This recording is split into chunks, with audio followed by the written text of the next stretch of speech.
Hello friends, welcome back to घर पे गुरु। मैं डॉक्टर प्रियंका यादव और आज हम बात करेंगे प्रेगनेंसी के दौरान सर्दियों में कौन सी चीज़ें आपको नहीं खानी है। कभी कभार प्रेगनेंसी के दौरान कुछ चीज़ें यदि आप ज़्यादा अमाउंट में ले लेते हैं तो वो जैसे थोड़ी अमाउंट में लेंगे तो वो चीज़ फ़ायदा करती है, लेकिन यदि ज़रूरत से ज़्यादा अमाउंट में ले लेते हैं तो वही चीज़ हमें नुकसान कर सकती है, हमारे अंदर पल रहे बच्चे को, प्रेगनेंसी को नुकसान कर सकती है। ऐसे कौन से 5 फूड है जो आपको नहीं खाने हैं प्रेगनेंसी के दौरान। सबसे पहले अदरक। अदरक यदि आप चाय में डाल के छोटा टुकड़ा खा रहे हैं तो खा सकते हैं, लेकिन यदि आप उसका सोट्स बना के खा रहे हैं, जैसे अदरक है, साथ में हल्दी हो गई, थोड़ी इसमें काली मिर्च डाल के, शहद डाल के आप सर्दी खांसी में होम रेमेडी के तौर पे इस्तेमाल करें कि चलो मैं दवाई नहीं ले रही, इस तरह से इसको मैं ठीक कर देती हूँ, तो यहाँ पे दवाई नुकसान नहीं करेगी, उतनी ये चीज़ नुकसान करेगी। तो आपको यदि अदरक का छोटा टुकड़ा खा रहे हैं तो चलेगा, लेकिन इस तरह से कॉम्बिनेशन में ज़्यादा मात्रा में, क्योंकि जूस बनाने के लिए इतनी ज़्यादा क्वांटिटी चाहिए होगी तो वो परेशान करेगी। इतना ज़्यादा अमाउंट में आप नहीं ले सकते हैं चीज़ें। वापिस से हल्दी भी, आप यदि हल्दी का टुकड़ा है, छोटा टुकड़ा, उसको आप अचार बना लिया, आप उसको थोड़ा सा साइड में खा रहे हैं तो वो आप खा सकते हैं, लेकिन सेम वही उसके भी सोट्स बना के पियेंगे तो वो नुकसान करेगा। सेम रहेगा तीसरा हमारा आंवला। आंवला भी वापस से डेली का एक खा सकते हैं। उसमें भी यदि आप आंवले को थोड़ा सा नमक हल्दी डाल के एक ग्लास की बोतल में रख दो, डेली उसको एक खाओ तो वो और ज़्यादा बेनिफिट देगा। आंवला हमारे स्किन के लिए, हमारी इम्यूनिटी के लिए, हमारे हेयर के लिए बहुत फ़ायदा करता है। दूसरा, जो आयरन आप डेली लेते हैं, आयरन की टेबलेट लेते हैं, उसका एब्जॉर्प्शन रेट भी बढ़ाता है, उसको अच्छे से आपकी बॉडी में एब्जॉर्ब होगा, उसके फायदे ज़्यादा मिलेंगे।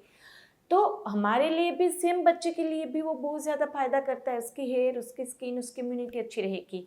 लेकिन उसका भी यदि जूस बना के आप शॉट्स बना के पी रहे हैं तो ज़्यादा मात्रा में लेने से वो बॉडी में सूजन कर सकता है, आपको हेडेक कर सकता है, एसिडिटी बढ़ा सकता है। तो ज़्यादा मात्रा में नहीं लेनी है। डेली का एक आंवला आप बहुत अच्छे से फायदा करेगा, खा सकते हैं। फिर रहेगा ऐसी चीज़ जो आपको बोला जाएगा कि प्रेगनेंसी के दौरान नहीं खानी है, जैसे अभी लड्डू बनेंगे, तिल गुड़ के लड्डू बनते हैं, फिर जो पीनट्स और गुड़ के लड्डू बनते हैं, तो ये सब चीज़ें नहीं बोला जाएगा कि गर्म पड़ेगी कोई प्रेगनेंसी के दौरान नहीं खानी है, लेकिन उल्टा ये सब चीज़ें भी फायदा करती है। यदि एक लड्डू डेली का खाते हैं तो खा सकते हैं। वापस से आप ड्राई फ्रूट लड्डू जो हम बनाते हैं, जिसके अंदर हम मल्टीपल ड्राई फ्रूट्स है, सीड्स है, और उसको बाइंडिंग के लिए थोड़ा सा खजूर ले लो तो वो भी डेली केक खा सकते हैं। वो आपको मैग्नीशियम अच्छा देगा, आपको माइक्रो मिनरल्स, ओमेगा अच्छा देगा, आयरन अच्छा देगा, तो वो डेली केक खा सकते हैं। लेकिन यही सब चीज़ यदि 2 से 3 खाएंगे तो वो परेशान करेगा। वापिस से जो गोंद के लड्डू होते हैं, वो भी गोंद के लड्डू, उसके अंदर यदि बहुत ज़्यादा मात्रा में गर्म चीज़ें डाली रहती, जो ज़्यादातर डालते हैं हम, हमारे गुजरात में तो उसके अंदर बत्रीसू बोलते हैं, काटलू बोलते हैं, वो डाल के बनाया जा सकता है। हर एक घर में हर एक लोग खाते हैं। वो वाला आप नहीं खा सकते क्योंकि उसके अंदर सब बहुत ज़्यादा गर्म चीज़ रहेगी।